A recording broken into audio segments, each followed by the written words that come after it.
krisis iman dan identitas umat Israel di Babel.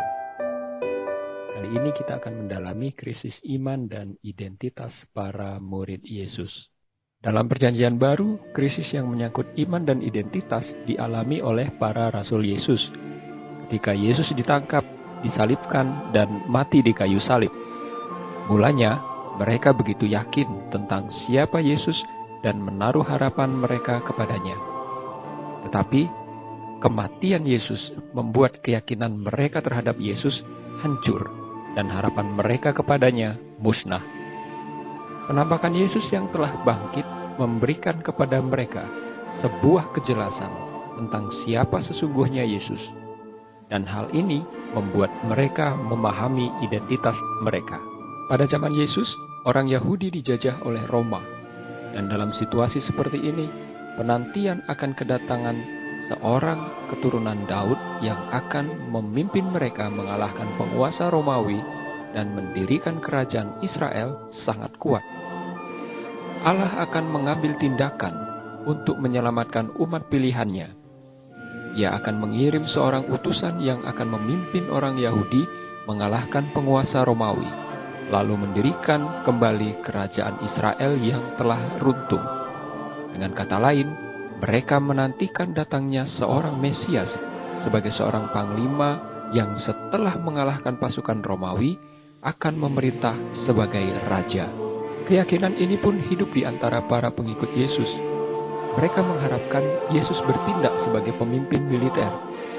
Dalam kepercayaan mereka, Yesus akan memimpin orang Yahudi melakukan perlawanan terhadap penguasa Romawi. Setelah mengalahkan mereka, Yesus akan mendirikan kembali kerajaan Israel dan akan memerintah sebagai raja. Semua orang Yahudi akan tinggal dalam kesejahteraan di bawah pemerintahan Yesus Sang Mesias. Kepercayaan ini membuat Petrus keberatan ketika Yesus menyatakan bahwa ia harus menanggung banyak penderitaan lalu dibunuh dan bangkit.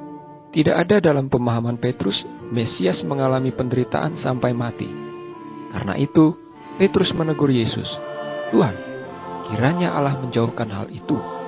Hal itu sekali-kali takkan menimpa Engkau." Namun Yesus berpaling dan menegur Petrus, "Enyahlah iblis, sebab engkau bukan memikirkan apa yang dipikirkan Allah, melainkan apa yang dipikirkan manusia." Petrus disebut iblis karena apa yang dikatakannya itu merupakan cobaan bagi Yesus. Seolah-olah Petrus mencegah Yesus agar tidak menempuh jalan penderitaan dan dengan demikian membujuk Yesus untuk melawan kehendak Bapa. Walaupun ia sendiri tidak bermaksud mencobai Yesus karena perkataannya didasarkan pada pemahamannya sendiri mengenai Mesias yang berbeda dari pandangan Yesus. Pada saat Yesus ditangkap dari Taman Getsemani oleh para pemimpin agama Yahudi, Petrus mengikuti Yesus dari jauh sampai ke halaman rumah imam besar. Ia tetap tidak memahami apa yang terjadi dengan Yesus walaupun sebelumnya telah diberitahukan oleh Yesus. Dalam situasi seperti ini, Petrus menyangkal Yesus sampai 3 kali. Ia tidak berani mengakui bahwa ia adalah pengikut Yesus. Ketika Yesus mengajar, menyembuhkan orang sakit, membungkam para pemuka agama Yahudi, para murid bangga menjadi muridnya. Ketika Yesus menyatakan bahwa ia harus menderita, mereka menolak hal itu dan menyatakan siap mati bersama Yesus. Namun, sekarang Petrus tidak berani mengakui diri sebagai murid Yesus, bahkan mengatakan bahwa ia tidak mengenal Yesus. Dalam jalan penderitaannya, tidak ada murid Yesus yang mengikuti Yesus sampai ke Golgota. Hanya para perempuan yang mengikuti Yesus sejak dari Galilea. Mereka inilah juga yang mengurus jenazah Yesus sampai dengan penguburannya. Sementara itu, para rasul yang sudah sekian lama mengikuti Yesus justru pergi meninggalkannya sendirian, menanggung penderitaan sampai dengan kematiannya. Kematian Yesus membuat para rasul kehilangan semangat serta menjadi takut dan bingung. Mereka tidak dapat menerima kenyataan ini karena apa yang terjadi dengan Yesus sama sekali tidak seperti yang mereka pikirkan. Orang yang mereka anggap sebagai Mesias yang akan menjadi Raja Israel itu mati dengan cara yang sangat menyedihkan. Mereka bersembunyi dan tinggal di suatu ruangan yang terkunci karena takut kepada para pemuka Yahudi yang terlibat dalam pembunuhan Yesus. 2 orang murid yang tidak termasuk dalam kelompok 12 rasul yang pergi ke Emmaus memberikan gambaran tentang kekecewaan yang harus dihadapi oleh para murid begitu mengetahui kematian Yesus. Para pengikut Yesus menyangka bahwa sebagai Mesias, Yesus akan bertindak seperti yang diharapkan oleh orang Yahudi. Mereka memandang Yesus adalah seorang nabi yang berkuasa dalam perkataan dan pekerjaan di hadapan Allah dan di depan seluruh Israel. Namun mereka sulit untuk menerima pemberitahuan Yesus bahwa ia akan menanggung penderitaan sampai mati, tetapi kemudian akan bangkit. Mereka begitu kecewa melihat orang yang mereka yakini sebagai Mesias itu mati di kayu salib. Para murid Yesus seolah memperoleh kembali kehidupan mereka setelah perjumpaan mereka dengan Yesus yang telah bangkit dari kematian. Mereka menjadi sadar siapa sebenarnya Yesus yang mereka ikuti. Bagi para murid, kebangkitan Yesus itu membuktikan bahwa Dia adalah Anak Manusia. Ketika Yesus masih berkarya dan mengajar, berulang kali Ia menyatakan bahwa Anak Manusia akan tinggal dalam rahim bumi selama 3 hari 3 malam, tapi akan dibangkitkan dari antara orang mati. Setelah Petrus menyampaikan pengakuan bahwa Yesus adalah Mesias, 3 kali Yesus menyatakan kepada para muridnya bahwa Anak Manusia akan menderita, dibunuh, dan bangkit dari kematian. Mereka tidak dapat memahami pernyataan Yesus ini. Tidak ada dalam benak mereka pribadi yang mereka yakini sebagai Mesias itu adalah. Tetapi kebangkitan Yesus yang telah dibunuh oleh para pemuka Yahudi itu membuktikan bahwa apa yang dikatakan Yesus mengenai dirinya itu benar.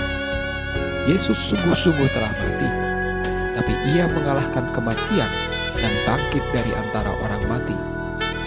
Hal ini tidak terjadi sebagai peristiwa yang kebetulan, karena memang Yesus telah mengatakan semua itu sebelumnya.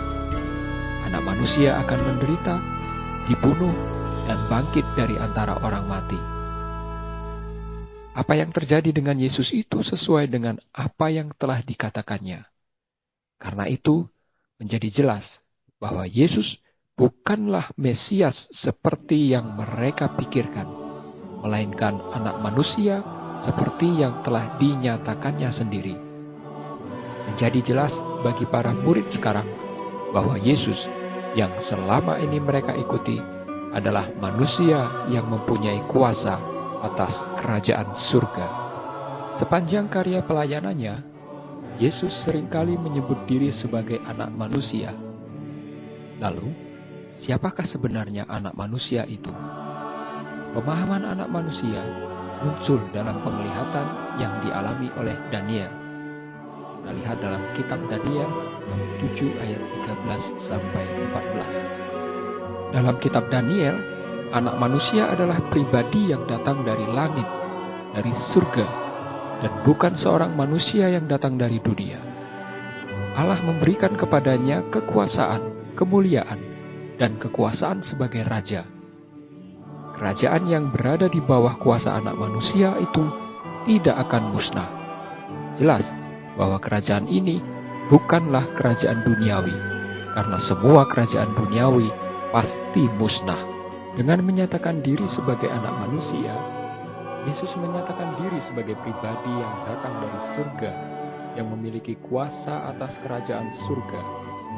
Ia memang berasal dari surga, tapi sekarang menjadi manusia untuk menjalankan tugas penyelamatan. Sesudah menyelesaikan tugasnya, Ia akan menjalankan perannya sebagai Raja Surgawi. Sebagai Raja Surga, Anak Manusia berkuasa untuk menentukan siapa yang akan masuk dan siapa yang tidak akan masuk ke dalam kerajaan-Nya. Pada akhir zaman, Anak Manusia akan datang sebagai Raja Surga dalam segala kekuasaan dan kemuliaan-Nya untuk membalas setiap orang menurut perbuatannya. Kebangkitan Yesus dari antara orang mati juga memberikan pemahaman yang baru mengenai identitas Yesus sebagai Mesias. Yesus memang Raja, keturunan Daud, tapi kerajaannya bukan dari dunia ini. Ia bukan Raja dalam pengertian politis, dan kerajaannya adalah kerajaan surgawi. Ia menghendaki agar semua manusia masuk ke dalam kerajaannya, yang memberikan kebahagiaan abadi kepada manusia. Yesus memang Mesias, bukan dalam arti bahwa ia akan menyelamatkan orang Israel dari penjajah Romawi, tapi bahwa ia membebaskan manusia dari kekuasaan dosa. Semua manusia telah berdosa, dan hukuman yang layak untuk manusia yang berdosa adalah kematian. Kematian yang dimaksud bukanlah kematian fisik, melainkan keterpisahan dari Allah. Manusia yang dikuasai oleh dosa tidak mungkin hidup bersama dengan Allah.